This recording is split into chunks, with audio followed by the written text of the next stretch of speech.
प्यारे दोस्तों, गुलदस्ता हिंदी चैनल पर सबका स्वागत है. പ്രിയമുള്ളവരെ, നമ്മൾ ഹിന്ദി ബേസിക് ഇൻ മലയാളം എന്നുള്ള വീഡിയോകളിലൂടെ ഹിന്ദിയിലെ സ്വരാക്ഷരങ്ങളും വ്യഞ്ജനാക്ഷരങ്ങളും നമ്മൾ മനസ്സിലാക്കുകയുണ്ടായി. അതിലെ സ്വരാക്ഷരങ്ങൾ ഓർഡർ പ്രകാരം നമ്മുടെ ചാനലിൽ ഇട്ടിരുന്നു. ഇനി വ്യഞ്ജനാക്ഷരങ്ങൾ കൂടി അതിൻ്റെ ഓർഡർ പ്രകാരം ഇടാനുണ്ടായിരുന്നു. ആ ഒരു വീഡിയോയാണ് ഇത്. ഇപ്പോൾ നമ്മൾ വ്യഞ്ജനാക്ഷരങ്ങൾ ട്രിക്കിലൂടെ നമ്മൾ എന്ത് ചെയ്തു മനസ്സിലാക്കുകയുണ്ടായി. എല്ലാവരുടെയും കമൻറ്റുകളൊക്കെ വായിച്ചു. എല്ലാവർക്കും ഉപകാരപ്പെടുന്നുണ്ട് എന്നറിഞ്ഞതിൽ വളരെ സന്തോഷമുണ്ട്. അപ്പോൾ അങ്ങനെ എല്ലാവരും കൃത്യമായി ക്ലാസ്സുകൾ ഉപയോഗപ്പെടുത്തുകയും ഹിന്ദിയിൽ വളരെ ഉയരങ്ങളിൽ എത്താൻ നിങ്ങൾക്ക് സാധിക്കട്ടെ എന്ന് ആശംസിക്കുകയും ചെയ്യുകയാണ്.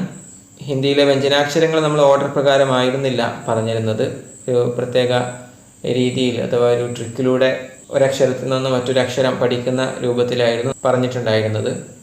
അപ്പോൾ ഈ ഒരു വീഡിയോയിൽ നമ്മൾ വ്യഞ്ജനാക്ഷരങ്ങൾ ഓർഡർ പ്രകാരം പറയാനാണ് ഉദ്ദേശിക്കുന്നത്. അപ്പോൾ നമുക്ക് വീഡിയോയിലേക്ക് കടക്കാം. വ്യഞ്ജനാക്ഷരത്തിലെ ആദ്യത്തെ അക്ഷരമാണ് ക. ക സേ കബൂത്തർ, ഖ സേ ഖർഗോഷ്, ग से गाय, घ से घोड़ा. ङ से शुरू होने वाले शब्द नहीं है. च से चम्मच, छ से छतरी, ज से जहाज, झ से झंडा. ञ से शुरू होने वाले शब्द नहीं है. ट से टमाटर,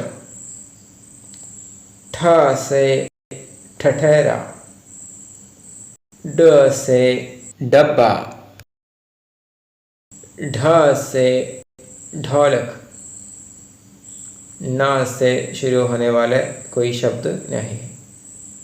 त से तरबूज, थ से थर्मस, द से दवात, ध से धनुष, न से नल, प से पतंग, फ से फल, ब से बकरी, भा से भालू, म से मछली, य से यज्ञ, र से रस्सी, ल से लड्डू, व से वर्षा, श से शेर,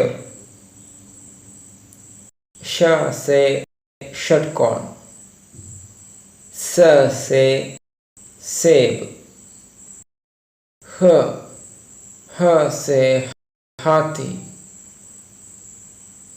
क्ष से क्षत्रिय. क्षत्रिय എന്ന് പറഞ്ഞാൽ ക്ഷത്രിയൻ. ത്ര से त्रिशूल,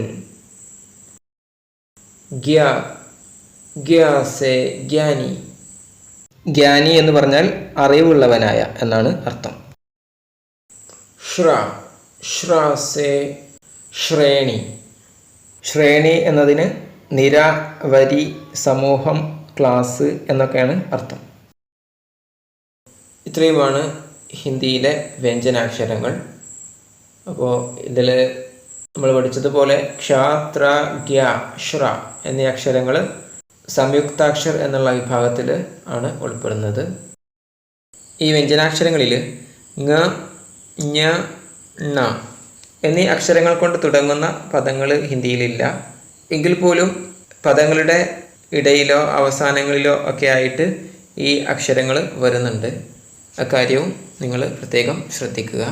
ഈ അക്ഷരങ്ങൾ കൊണ്ട് തുടങ്ങുന്ന വാക്കുകൾ ഇല്ലാത്തതിനാലാണ് അവയുടെ സ്ഥാനത്ത് അക്ഷരങ്ങൾ മാത്രം കൊടുത്തിട്ടുള്ളത്. അപ്പോൾ ഇന്നത്തെ ഈ വീഡിയോ നിങ്ങൾക്ക് ഉപകാരപ്പെട്ടിട്ടുണ്ടാകുമെന്ന് വിചാരിക്കുന്നു. പ്രത്യേകിച്ചും ചെറിയ ക്ലാസ്സിലെ കുട്ടികൾക്ക് വളരെയധികം ഉപകാരപ്പെടുമെന്നാണ് പ്രതീക്ഷിക്കുന്നത്. അതുപോലെ തന്നെ അക്ഷരങ്ങൾ അറിയാത്ത കുട്ടികൾക്കും ഈ വീഡിയോ ഉപകാരപ്പെടുമെന്ന് പ്രതീക്ഷിക്കുന്നു. അപ്പോൾ നിങ്ങൾക്ക് ഈ വീഡിയോ ഇഷ്ടപ്പെട്ടെങ്കിൽ ലൈക്ക് ചെയ്യുക, ഷെയർ ചെയ്യുക, സബ്സ്ക്രൈബ് ചെയ്യുക. കൂടാതെ തൊട്ടടുത്തുള്ള ബെൽ ഐക്കൺ കൂടി ക്ലിക്ക് ചെയ്തുകൊണ്ട് ഓൾ എന്നുള്ള ബട്ടൺ കൂടി പ്രസ് ചെയ്യാൻ ശ്രദ്ധിക്കുമല്ലോ. അതുവഴി ചാനലിൽ അപ്ലോഡ് ചെയ്യുന്ന വീഡിയോകൾ പെട്ടെന്ന് തന്നെ നിങ്ങളുടെ ഫോണിലേക്ക് നോട്ടിഫിക്കേഷനായി എത്താൻ അത് ഉപകരിക്കും. ഇനി സ്വരാക്ഷരങ്ങളും വ്യഞ്ജനാക്ഷരങ്ങളും ഒന്നിച്ച് ഓർഡർ പ്രകാരമുള്ള വീഡിയോ നിങ്ങൾക്ക് പ്രതീക്ഷിക്കാവുന്നതാണ്. അതിനുശേഷം അക്ഷരങ്ങൾ ആസ്പദമാക്കിയുള്ള വർക്ക്ഷീറ്റുകളും നമ്മുടെ ഈ ചാനലിൽ പ്രതീക്ഷിക്കാവുന്നതാണ്.